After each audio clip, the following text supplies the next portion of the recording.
الحمد للہ صاحب الجلالہ والصلاة والسلام علی نبی صاحب الرسالہ اما بعد۔ المسلم من سلم المسلمون من لسانہ و یدہ۔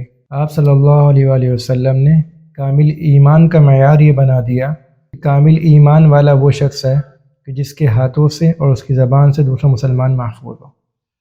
آج ہماری زبان سے اور ہمارے اعضاء سے دوسرا مسلمان کہاں محفوظ ہے؟ بالخصوص اگر ہم اپنی زبان کا تجزیہ کر لیں تو یہ نہ زندہوں کو چھوڑتی ہے نہ مرداؤں کو۔ معاشرے کے کس طبقے کو ہم نے چھوڑا ہے؟ کون ہے جو ہماری زبان کی گندگی سے بچا ہے؟ کون ہے جس کو ہم نے اپنی زبان سے زخمی نہیں کیا؟ ایسے جملے کہتے ہیں کہ لوگوں کی روح زخمی ہو جاتی ہے، لیکن ہمیں کوئی فکر بھی نہیں ہوتی۔ کوئی بھی جملہ کہنے سے پہلے ہم یہ کیوں نہیں سوچتے کہ اللہ تعالیٰ کے یہاں اس جملے کا جا کے حساب دینا؟ کتنے بہتان ہم روزانہ کتنے لوگوں پر باندھتے ہیں؟ کوئی بھی طبقہ ہو، سوچے ذرا اپنے بارے میں، کتنے الزامات ہماری طرف سے لوگوں پر لگتے ہیں، کتنے لوگوں کے لیے متعلق کینہ ہمارے دل کے اندر ہے، اور ہماری زبان یہ کسی کو نہیں چھوڑتی۔ کسی کی تعریف بھی کریں نا تو تعریف کرنے کے بعد لیکن کیا کہ ساری تعریف پہ پانی پھیر دیں گے، ساری تعریف ایک طرف ہو جائے گی، وہ اس کی برائیاں ساری کھل جائیں گی۔ آپ کریں لوگوں کی برائی، اللہ تعالیٰ بھی آپ کے عیبوں سے پردہ اٹھائے گا۔ حدیث میں کیا تھا؟ من ستر مسلما ستر اللہ فی الدنیا والآخرہ۔ جو شخص کسی مسلمان کی پردہ پوشی کرتا ہے اللہ تعالیٰ اس کے عیبوں کو دنیا اور آخرت میں چھپائے گا۔ آپ کسی کی پردہ داری کر کے تو دیکھیں، آپ گھر بیٹھے ہوں گے اللہ تعالیٰ آپ کو معاشرے میں رسوا کر دے گا، یا آپ کسی کے عیبوں کا تذکرہ کر رہے ہوں گے، کہیں آپ کی بھی عیبوں کا چرچا ہو رہا ہوگا۔ عیبوں سے تو کوئی بھی خالی نہیں ہے نا، کون عیبوں سے خالی ہے؟ تو عیب کس میں نہیں ہے بھائی؟ جس میں عیب نہیں ہے نا وہ فرشتہ ہے۔ تو جو یہ سمجھتا ہے کہ میرے اندر کوئی عیب نہیں ہے تو میں اس کو یہ کہتا ہوں کہ بھائی تم ہمارے ساتھ نہ رہو، آپ کے لیے کوئی الگ دنیا ہے، آپ وہاں فرشتوں کی دنیا میں چلے جائیں۔ انسانوں کی دنیا میں رہنا ہے تو انسانوں کے ساتھ ان کے عیبوں اور ان کی خوبیوں کے ساتھ رہنا پڑے گا۔ یاد رکھیں کامل کوئی انسان نہیں ہے، انسان خیر اور شر کا مجموعہ ہے، انسان خطا کا اور خیر کا مجموعہ ہے۔ انسان سے خطائیں بھی ہوتی ہیں، ایسا نہیں کہ انسان خطائیں نہ کرے، انسان کا خاصہ ہے، خطا خاصہ انسانیت ہے، غلطی کرنا خاصہ انسانیت ہے، فرشتوں میں تو ہے ہی نہیں۔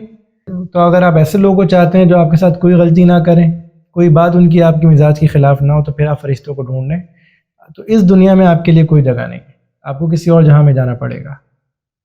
لیکن انسانوں کے ساتھ رہنا ہے تو یاد رکھیں انسان خیر و شر کا مجموعہ ہے۔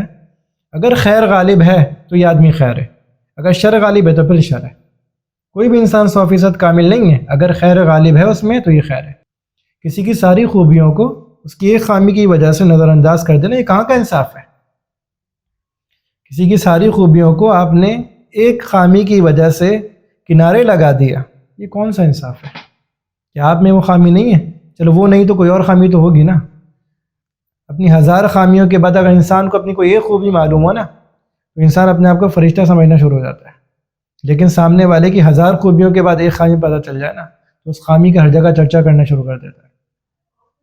لوگوں کی خامیوں کا چرچا نہ کریں، چھپائیں، لوگوں کے عیبوں پر پردہ ڈالیں تاکہ اللہ تعالیٰ آپ کے عیبوں پر بھی پردہ ڈالے۔ آج ہمیں لوگ اگر اچھا سمجھ رہے ہیں یا معاشرے میں جس انسان کو اہل معاشرہ اچھا سمجھتے ہیں تو یاد رکھ لے گا اس میں اس کا کوئی کمال نہیں ہے، یہ محض اللہ تعالیٰ کی ستاری ہے کہ اللہ تعالیٰ نے اس کے عیبوں پر پردہ ڈالا ہوا ہے، کیونکہ معاشرے کا قانون تو یہی ہے کہ کسی کا ایک جرم بھی پتہ چل جائے نا تو وہ معاشرے کا بدترین شخص بن جاتا ہے۔ اپنی زبان سے، اپنے کردار سے لوگوں کو زخمی نہ کریں، اپنی زبان کو قابو میں کریں، بہت ساری خیریں آپ کو مل جائیں گی۔ اپنی زبان کو قابو کریں، آپ کے رشتے آپ کے قریب آنا شروع ہو جائیں گے۔ اگر آج آپ کی بیوی کو آپ کی ضرورت ہے نا اور آپ کے والدین آپ کے محتاج ہیں، آپ کی اولاد کے لیے آپ ہی سہارا ہیں، تو یاد رکھیں کل آپ کو بھی ان کے سہارے کی ضرورت پڑے گی۔ کب تک جسم میں قوت رہے گی پھر یہ بیوی سہارا بنے گی، پھر یہ اولاد بھی سہارا بنیں گے۔ آج وہ کمزور ہیں نا تو کل آپ بھی کمزور ہوں گے، تو وہ عمل کریں جس کو کل آپ اپنے ساتھ برداشت بھی کر سکیں۔ دنیا مکافات عمل ہے، جیسا کریں گے ویسا بھریں گے۔ گندم بونے والا چاول نہیں کاٹتا، گندم بوئیں گے گندم کاٹیں گے، چاول بوئیں گے چاول کاٹیں گے۔ آج اگر وہ کمزور ہیں، آج اگر آپ کے بہن بھائی کمزور ہیں تو کل کسی وقت آپ بھی کمزور ہوں گے۔ اپنے کمزوروں کے ساتھ وہ سلوک کریں، اپنے ماتحتوں کے ساتھ وہ سلوک کریں جو آپ اپنے لیے پسند کریں۔